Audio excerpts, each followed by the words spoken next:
नमस्कार दोस्तों, आज हम बात करने वाले हैं राजस्थान कर्मचारी चयन बोर्ड जयपुर। जी हाँ, पर्यवेक्षक महिला आंगनबाड़ी कार्यकर्ता सीधी भर्ती 2024 13/2/2024 की विज्ञप्ति है, प्रस्तुत विज्ञापन है। जब भी कभी आप किसी भी वैकेंसी का फॉर्म भरें तो आप उसकी प्रस्तुत विज्ञापन जो है वो पूरा आवश्यक रूप से पढ़ें। कभी भी जब भी वैकेंसी भरते हैं तो कई बार ऐसा होता है कि हमें जानकारी का अभाव होता है, हमें जानकारी नहीं मिलती है, तो आप प्लीज़ जानकारी को एकत्रित करें, क्योंकि आपकी छोटी सी गलती आपके पूरे फॉर्म को ख़त्म कर सकती है। इसलिए इसमें भी आप समय दें। समेकित बाल विकास सेवाएं महिला एवं बाल विकास विभाग राजस्थान के लिए राजस्थान महिला एवं बाल विकास राज्य एवं अधीनस्थ सेवा नियम 1998 यथा संशोधित एवं राजस्थान अनुसूचित क्षेत्र अधीनस्थ मंत्रालयिक एवं चतुर्थ श्रेणी सेवा भर्ती एवं सेवा की अन्य शर्तें नियम 2024 के अंतर्गत निम्नलिखित पदों हेतु बोर्ड द्वारा निर्धारित प्रपत्र में ऑनलाइन एप्लीकेशन फॉर्म आमंत्रित किए जाते हैं। इन पदों पर केवल वे महिला अभ्यर्थी आवेदन करने के पात्र हैं जिनको आंगनबाड़ी कार्यकर्ता का न्यूनतम 10 वर्षों का अनुभव प्राप्त है। इस चीज़ का खास ख्याल रखिए कि यदि आप आंगनबाड़ी कार्यकर्ता हैं और आपको 10 वर्ष का अनुभव हो गया है तो आप इसमें आवेदन कर सकते हैं। पद का नाम पर्यवेक्षक महिला आंगनबाड़ी कार्यकर्ता, गैर अनुसूचित क्षेत्र के लिए 175, अनुसूचित क्षेत्र के लिए 27, कुल पद 202। चलिए अब हम आगे बात करते हैं। देखिए, बहुत बड़ा नोटिफिकेशन है, तो जो मुख्य मुख्य चीजें हैं वो मैं बता दूंगा, लेकिन आप आवश्यक रूप से ये नोटिफिकेशन को पूरा पढ़ें। अभ्यर्थी हेतु विशेष निर्देश। ऑनलाइन एप्लीकेशन फॉर्म में समस्त वांछित सूचना अवश्य अंकित करें। ऑनलाइन आवेदन पत्र भरने से पूर्व बोर्ड की वेबसाइट पर उपलब्ध इस विज्ञप्ति को ध्यानपूर्वक पढ़ लें तथा इसमें दिए गए निर्देशों को ध्यान में रखते हुए आवेदन भरें।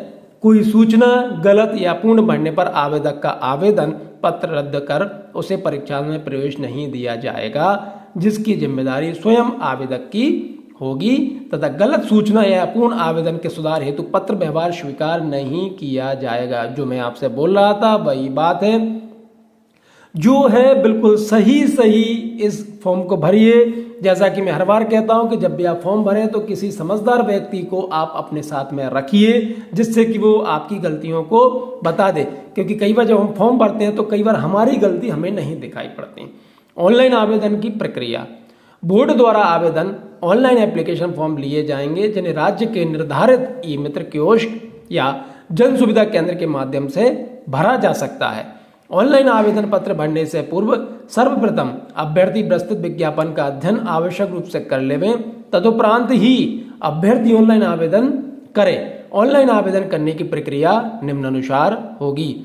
जैसा कि मैंने आपको कई बार बता दिया है कि ऑनलाइन फॉर्म कैसे भरा जाता है, एक बार फिर बता रहा हूं, आप इस चीज को भी ध्यान से देखिए। ऑनलाइन आवेदन करने के लिए अभ्यर्थियों को बोर्ड के ऑनलाइन पोर्टल rssb.rajasthan.gov.in अथवा rssb.rajasthan.gov.in पर रिक्रूटमेंट एडवर्टाइजमेंट पर उपलब्ध अप्लाई ऑनलाइन लिंक को क्लिक कर अथवा SSO पोर्टल sso.rajasthan.gov.in से लॉगिन करने के उपरांत सिटीजन एप्स G2C में उपलब्ध रिक्रूटमेंट पोर्टल का चयन करना होगा। इसके बाद अभ्यर्थी अप्लाई नाउ पर क्लिक करेगा। यदि अभ्यर्थी द्वारा OTR वन टाइम रजिस्ट्रेशन का पूरा नाम ये है और शॉर्ट फॉर्म है OTR का एक बार ये पंजीयन शुल्क जमा नहीं किया गया है तो अभ्यर्थी को सर्वप्रथम OTR टैब पर अपनी श्रेणी अनरिजर्व UR अथवा रिजर्व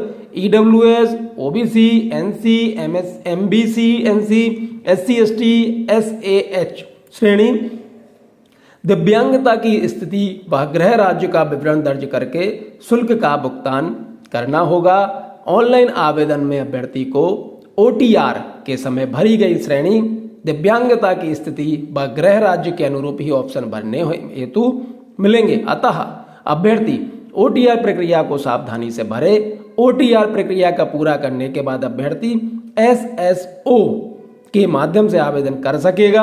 आवेदक को आवेदन पत्र में नवीनतम फोटो 1 माह से अधिक पुरानी ना हो अपलोड की जानी आवश्यक है। आवेदक को ऑनलाइन आवेदन में दृश्य चिन्ह विजिबल मार्क बनना अनिवार्य है। भर्ती के लिए आवेदन प्रक्रिया के दौरान उम्मीदवारों को स्वयं की पहचान को आवेदन पत्र में सत्यापित करना होगा, जिस हेतु उसके पास निम्नलिखित सत्यापन विधियों में से किसी एक विधि का चयन करने का विकल्प होगा। आधार कार्ड सत्यापन, आधारित सत्यापन। यदि उम्मीदवार आधार कार्ड का उपयोग करके OTR जनरेट करता है तो और किसी सत्यापन की आवश्यकता नहीं होगी।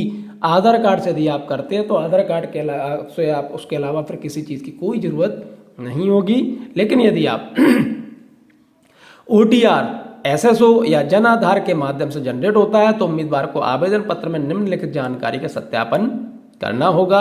आधार नंबर दर्ज करें और फिर डेटा में दर्ज की गई जानकारी, उम्मीदवार का नाम, पिताजी का नाम और जन्म तिथि का सत्यापन किया जाएगा। यदि आधार कार्ड नहीं है तो उम्मीदवार को आवेदन पत्र में इस हेतु निर्धारित सहमति की घोषणा करनी होगी। घोषणा करने के बाद उम्मीदवार निम्नलिखित 3 में से किसी एक विकल्प का चयन कर स्वयं के नाम, पिताजी के नाम और जन्म तिथि प्रोफाइल विवरण को सत्यापित करेगा। मूल प्रमाण पत्र विकल्प, उम्मीदवार अपने मूल प्रमाण पत्र का क्रमांक दर्ज करेगा।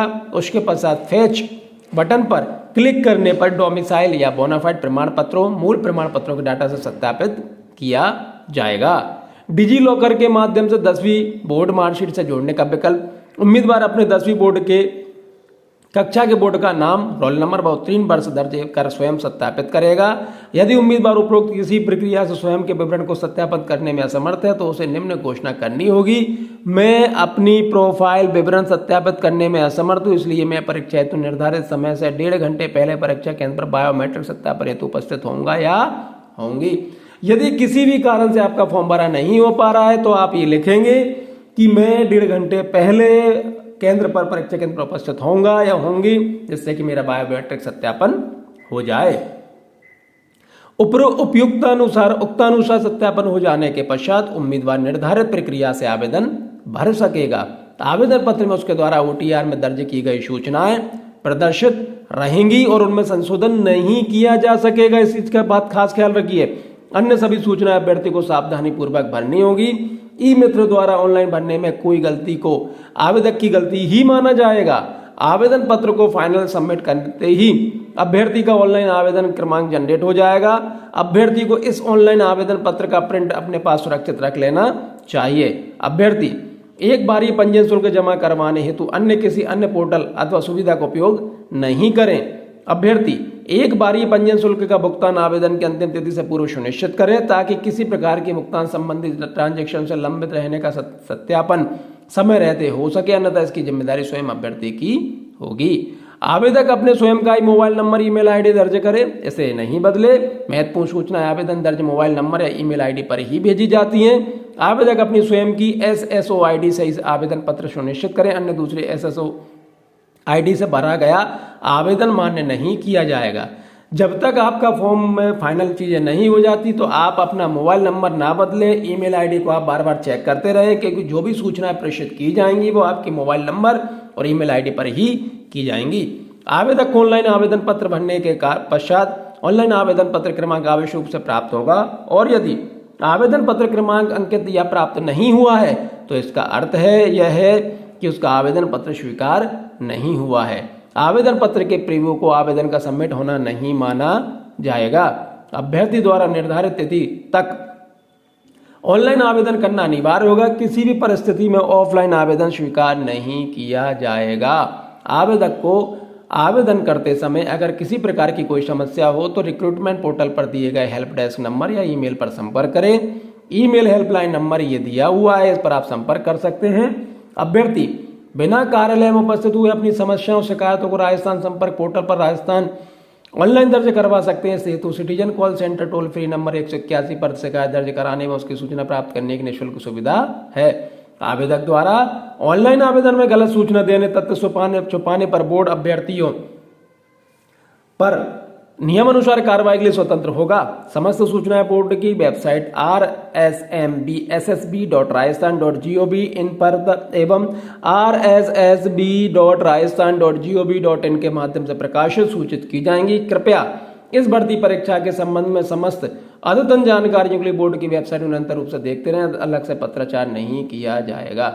एक बार ये पंजीयन शुल्क कार्मिक विभाग के परिपत्र क्रमांक 19/4/2023 के द्वारा अभ्यर्थियों को अपनी SSO ID द्वारा लॉगिन करने के बाद एक बार ये पंजीयन प्रणाली वन टाइम रजिस्ट्रेशन ऑप्शन पर जाकर निम्नानुसार निर्धारित पंजीयन शुल्क राज्य के निर्धारित ई मित्र कियोस्क या जन सुविधा केंद्र CSC के माध्यम से चयन बोर्ड को ऑनलाइन जमा करावें।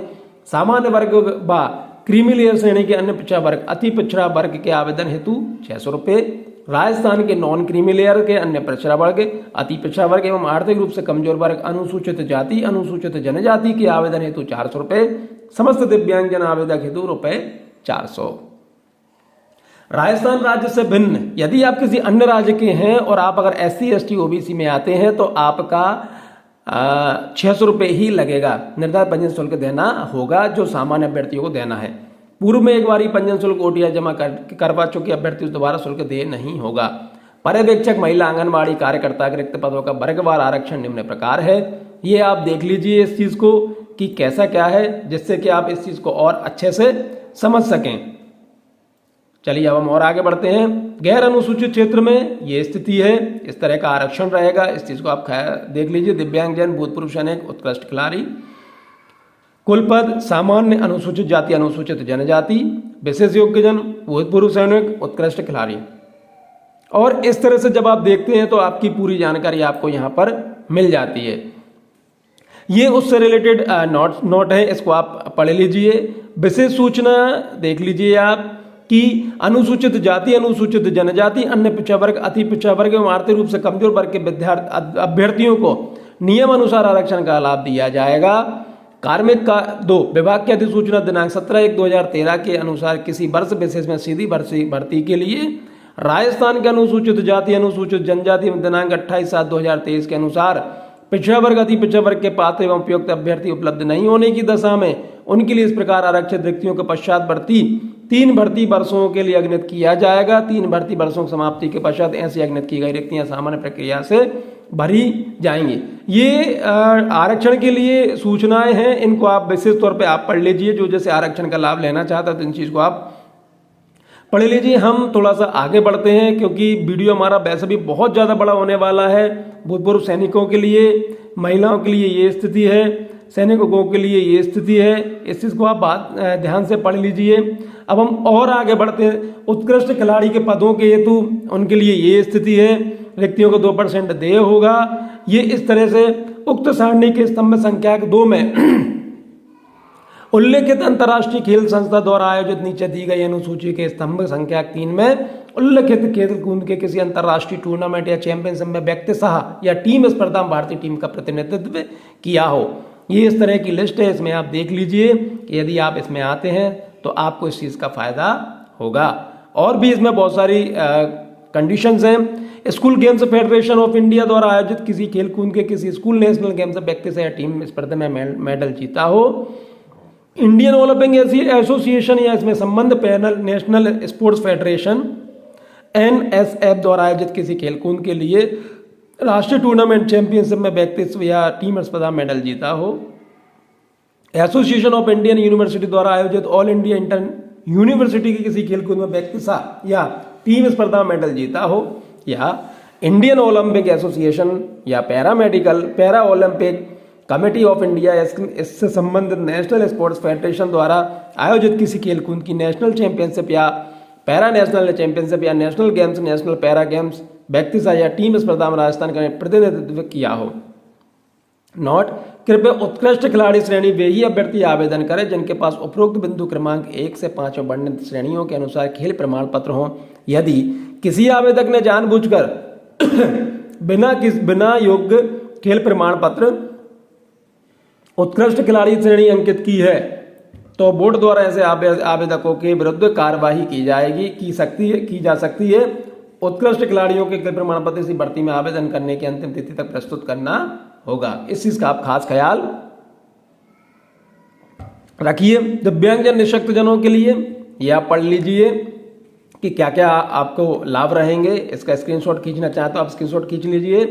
बाकी मैं ये कहूँगा, ये वीडियो देखने के बाद अगर आप चाहें तो इसका विज्ञापन है उसको भी आप अपने पास रखें, उसको ध्यान से पढ़ लें, क्योंकि कई बार देखने से चीज़ें समझ में आती है, कई बार पढ़ने से समझ में आती है।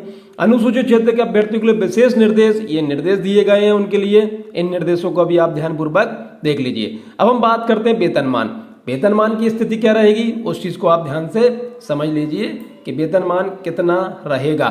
राज्य सरकार द्वारा देय 7वें वेतन आयोग के अनुसार पर्यवेक्षक महिला आंगनबाड़ी कार्यकर्ता का वेतनमान पे मैट्रिक्स लेवल 7 निर्धारित है। परिवीक्षा काल में मासिक नियत पारिश्रमिक राज्य सरकार के आदेश अनुसार देय होगा। अन्य शर्तें, सीधी भर्ती द्वारा सेवा में नियुक्त परिवीक्षाधीन प्रशिक्षु यानी ट्रेनी को परिवीक्षा की अवधि के दौरान मासिक नियत पारिश्रमिक ऐसी दरों पर संदर्भ किया जाएगा जो सरकार द्वारा समय समय पर नियत की जावे। सीधी भर्ती द्वारा सेवा में नियुक्त सभी व्यक्तियों को नियुक्ति 2 वर्ष की परिवीक्षा अवधि के लिए की जाएगी।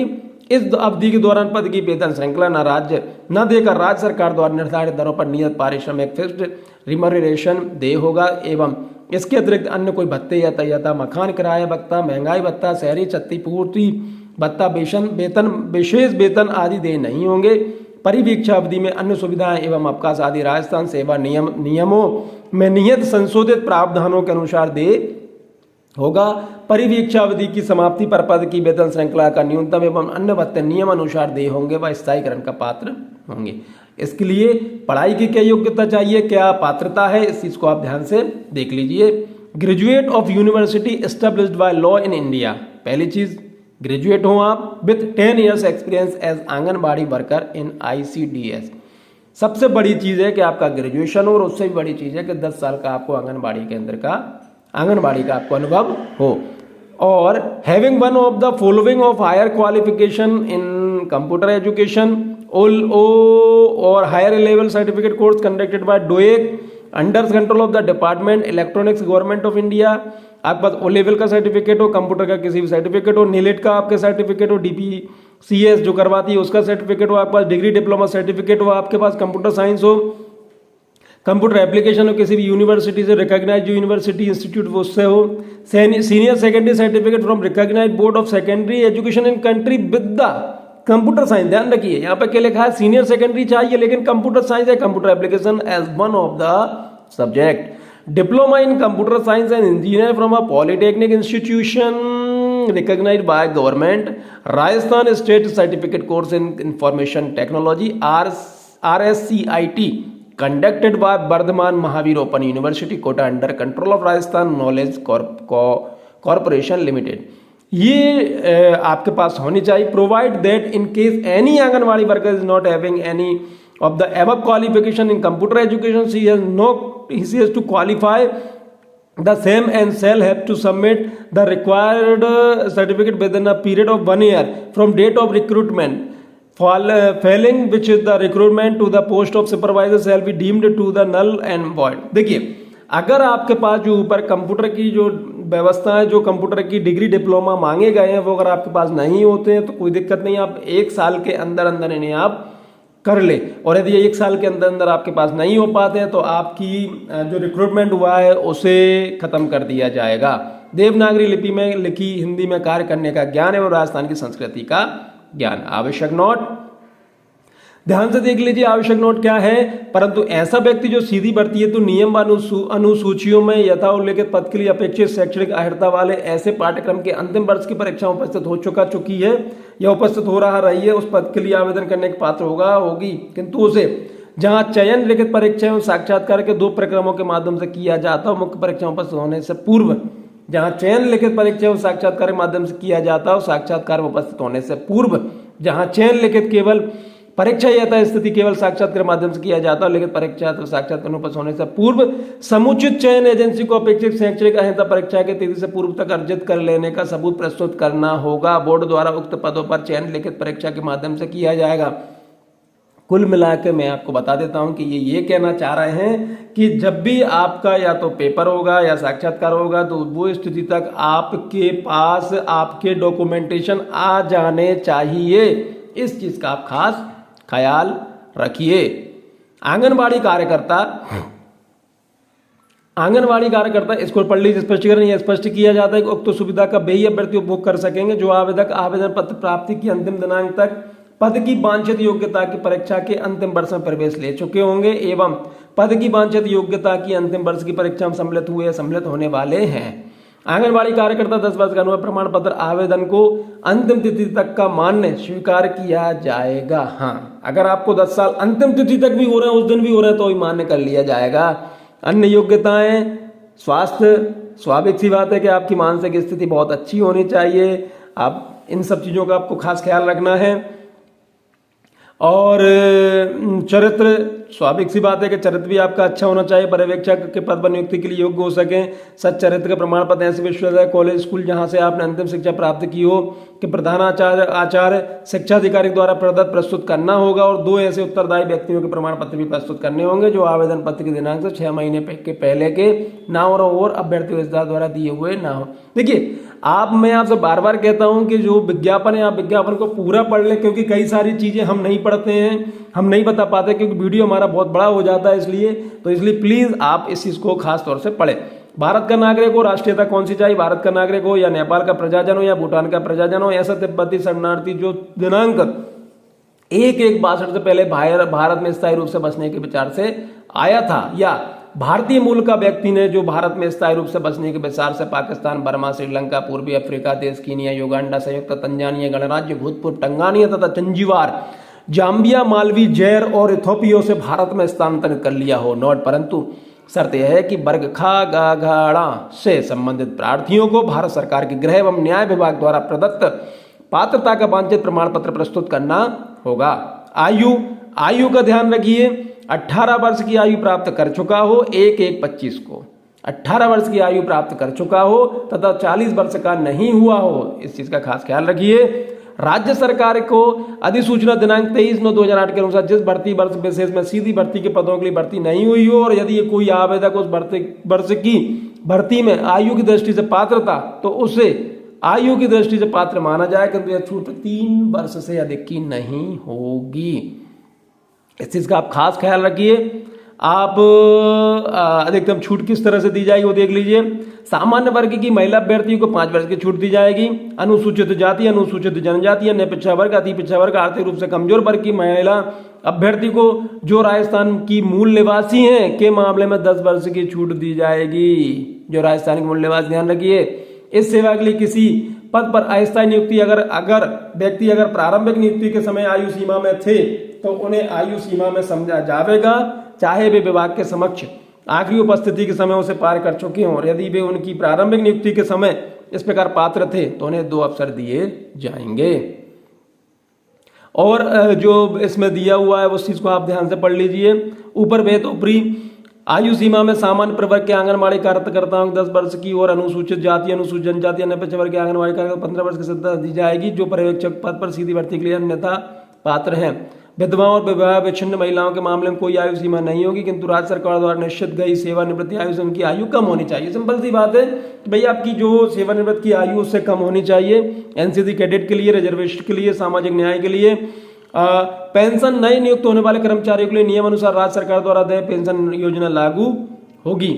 विवाह पंजीयन शासन के परिपत्र क्रमांक 5/6/19 ग्रह 13/2006 दिनांक 22/5/2006 के अनुसार इस परिपत्र के जारी होने के दिनांक से राजकीय सेवा में नियुक्ति हेतु विवाह पंजीयन कराना जाना अनिवार्य किया गया। तत्संबंधी प्रमाण पत्र एवं समय वांछनीय होगा।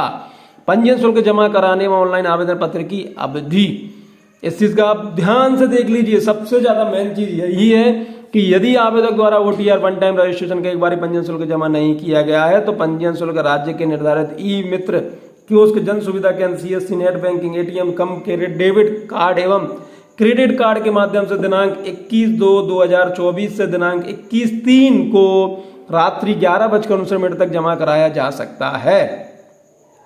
ऑनलाइन आवेदन पत्र दिनांक 21/2/24 से 21/3 को 11:19 तक बोर्ड की वेबसाइट पर भरे जा सकते हैं। इसके उपरांत लिंक निष्क्रिय हो जाएगा। आवेदकों को सलाह दी जाती है कि ऑनलाइन आवेदन की अंतिम तिथि का इंतजार किए बिना समय सीमा के भीतर ऑनलाइन आवेदन करें। ये मैं भी आपसे कहना चाहता हूं, हमेशा कहना चाहता हूं कि जैसे ही आपको पता चले आप तुरंत फॉर्म को भर दें। आप लास्ट डेट का इंतजार कभी ना करें, क्योंकि लास्ट डेट वाले दिन कई बार आप जब देखते हैं, हो सकता है लाइट चली जाए, हो सकता है कि नेट की दिक्कत आ जाए, हो सकता है कि कोई अन्य परेशानी आ जाए।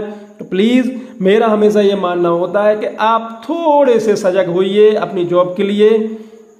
परीक्षा आयोजन पर्यवेक्षक महिला आंगनबाड़ी कार्यकर्ता के पदों पर भर्ती बोर्ड द्वारा कंप्यूटर आधारित परीक्षा सीबीटी, टैबलेट आधारित परीक्षा टीबीटी, ऑफलाइन ओएमआर आधारित परीक्षा आयोजित करवाई जाना प्रस्तावित है। परीक्षा के संबंध में विस्तृत सूचना बोर्ड की वेबसाइट एवं प्रेस विज्ञप्ति के माध्यम से लिखकर दे दी जाएगी। बोर्ड के पास परीक्षा की दिनांक एवं स्थान परिवर्तन करने का अधिकार सुरक्षित है। प्रवेश पत्र बोर्ड द्वारा समस्त अभ्यर्थियों को बोर्ड की वेबसाइट के माध्यम से ही ऑनलाइन प्रवेश पत्र जारी किए जाएंगे। बोर्ड द्वारा डाक से कोई प्रवेश पत्र नहीं भेजा जाएगा। बोर्ड की वेबसाइट पर प्रवेश पत्र जारी किए जाने की सूचना समाचार पत्रों एवं वेबसाइट के माध्यम से जारी की जाएगी। आवेदक अपना प्रवेश पत्र वेबसाइट के माध्यम से प्राप्त करने हेतु आवेदन पत्र क्रमांक SSO ID ध्यान में रखें। उपलब्ध संसाधनों एवं सुविधा के आधार पर प्रवेश पत्र संबंधी सूचना आवेदक के ईमेल ID एवं व्हाट्सएप मोबाइल नंबर पर दी जा सकती है। अनापत्ति प्रमाण पत्र आपको लाना होगा। नियुक्ति की अयोग्यताएं, क्या क्या अयोग्यताएं ऐसी चीजें होंगी, इस चीज का भी आप ध्यान से सुन लें, ध्यान से समझ लें, जिससे कि आपको दिक्कत नहीं आए। अब हम आगे बढ़ते हैं। आवेदन कैसे करें? आवेदन जिस श्रेणी के तहत आवेदन करने का पात्र है उस श्रेणी में आवेदन प्रस्तुत करें। राजस्थान के पिछड़ा वर्ग, अति पिछड़ा वर्ग की क्रीमी लेयर के आवेदक तथा राजस्थान राज्य से भिन्न राज्यों के अनुसूचित जाति, अनुसूचित जनजाति या अन्य पिछड़ा वर्ग, अति पिछड़ा वर्ग के creamy layer, non creamy layer, आर्थिक रूप से कमजोर वर्ग के आवेदन सामान्य वर्ग के अंतर्गत आते हैं। ध्यान रखें, इस चीज का हमेशा ध्यान रखें कि जब आप राजस्थान या कहीं पर भी आवेदन करें दूसरे राज्य में, दूसरे राज्य के व्यक्ति दूसरे राज्य में करता है तो ज्यादातर उन्हें सामान्य में मान लिया जाता है, इसलिए इस चीज का खास ख्याल रखें। चलिए हम और आगे बढ़ते हैं, इस चीज का भी देखते हैं कि और क्या मांगा है कि फोटोग्राफ और हस्ताक्षर स्कैन और अपलोड करने के लिए दिशा निर्देश, फोटो अपलोड करने के लिए दिशा निर्देश, फोटोग्राफ और हस्ताक्षर स्पष्ट नहीं होने पर आवेदन अस्वीकार कर दिया जाएगा। 1 माह से पुराना नहीं होना चाहिए, हल्के रंग की होनी चाहिए बैकग्राउंड, और फोटो में चेहरा कम से कम 50% जगह घेरना चाहिए। देखिए कुल मिलाकर ये है कि जो ये काम कर रहा हो आप प्लीज उसी जगह, यदि आप चश्मा पहनते फोटो खिंचवाते समय चश्मा पहन सकते हैं, लेकिन चश्मे पर चमक नहीं होनी चाहिए। आवेदक की फोटो में काला या धूप का चश्मा नहीं होना चाहिए। फोटो जेपीजी में होना चाहिए, जेपीईजी में होना चाहिए। फाइल का आकार इतना होना चाहिए। स्कैन की गई फोटो का आकार 100 KB से ज्यादा नहीं होना चाहिए। ऐसे छोटे छोटे पॉइंट्स हैं जो आप प्लीज आप पढ़ लीजिए, विशेष तौर पर आप पढ़ लीजिए, जिससे कि आपका काम आसान हो जाए। ऑनलाइन आवेदन में संशोधन की प्रक्रिया 14/7/2023 द्वारा किसी अभ्यर्थी को अपने OTR में स्वयं के नाम, पिता के नाम, जन्मतिथि, लिंग में परिवर्तन करना है तो उसे सर्वप्रथम अपने आधार, जन आधार में परिवर्तन करवाना होगा। इस चीज का भी आपको खास ख्याल रखना होगा। और अंतिम दिनांक के पश्चात, आवेदन प्राप्ति के अंतिम दिनांक के पश्चात 7 दिवस के भीतर निर्धारित शुल्क 300 रुपये देकर आप इसमें ऑनलाइन संशोधन कर सकते हैं। और शैक्षणिक योग्यता में अभ्यर्थी अंतिम तिथि के पश्चात 7 दिवस में ही संशोधन कर सकते हैं। इसके पश्चात शैक्षणिक योग्यता के कॉलम में बोर्ड, विश्वविद्यालय का नाम, रोल नंबर और 3 वर्ष इत्यादि में कोई संशोधन नहीं कर सकेगा। ऑनलाइन आवेदन प्रत्याहरित करने की प्रक्रिया, इस चीज को भी आप ध्यान से पढ़ लें। श्रुत लेखन की सुविधा, अभ्यर्थियों के लिए प्रमाण पत्र के संबंध में प्रावधान, कौन कौन से प्रावधान है इसको भी आप ध्यान से पढ़ लीजिए।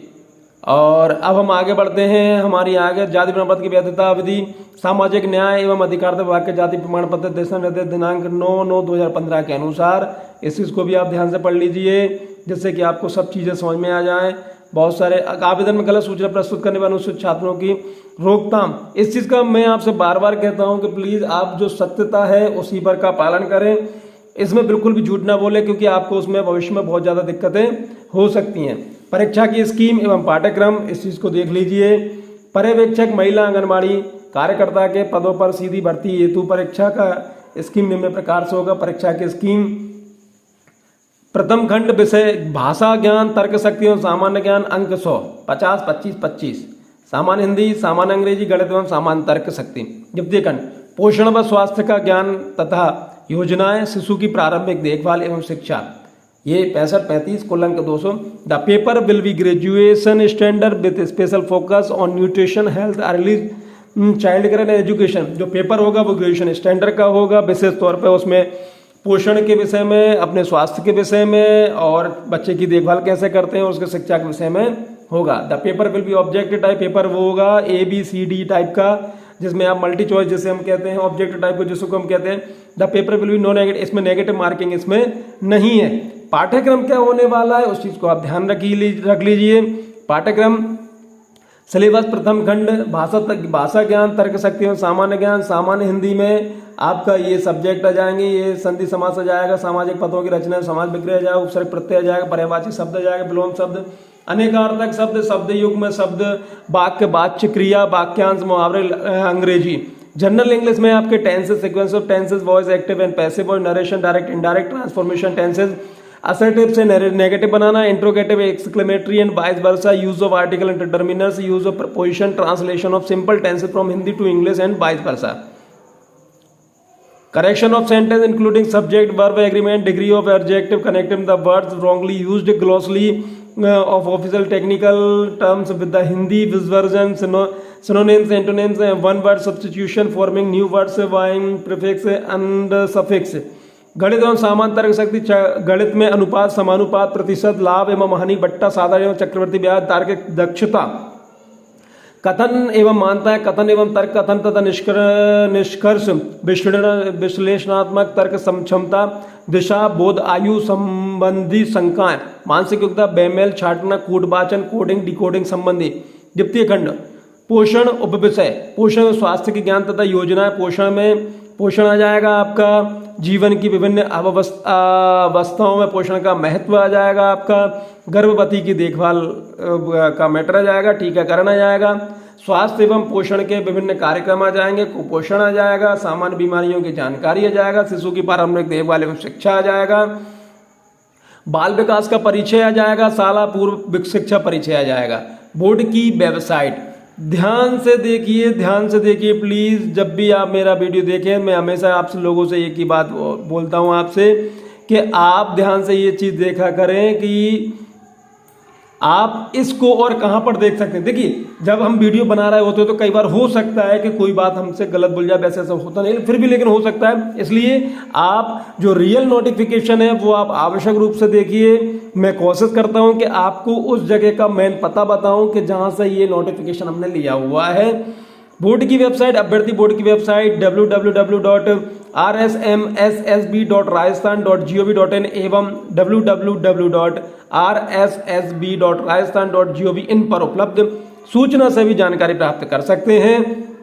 इसके अतिरिक्त किसी भी प्रकार के मार्गनिर्देशन, सूचना, स्पष्टीकरण राजस्थान कर्मचारी चयन बोर्ड जयपुर के परिसर में स्थित स्वागत कक्ष पर व्यक्तिगत रूप से अथवा दूरभाष नंबर 014127222520 पर संपर्क किया जा सकता है। समस्त पत्र व्यवहार सचिव राजस्थान कर्मचारी चयन बोर्ड, राज्य कृषि प्रबंध समिति संस्थान परिसर दुर्गापुरा जयपुर 30/20/18 को संबोधित किया जाएगा।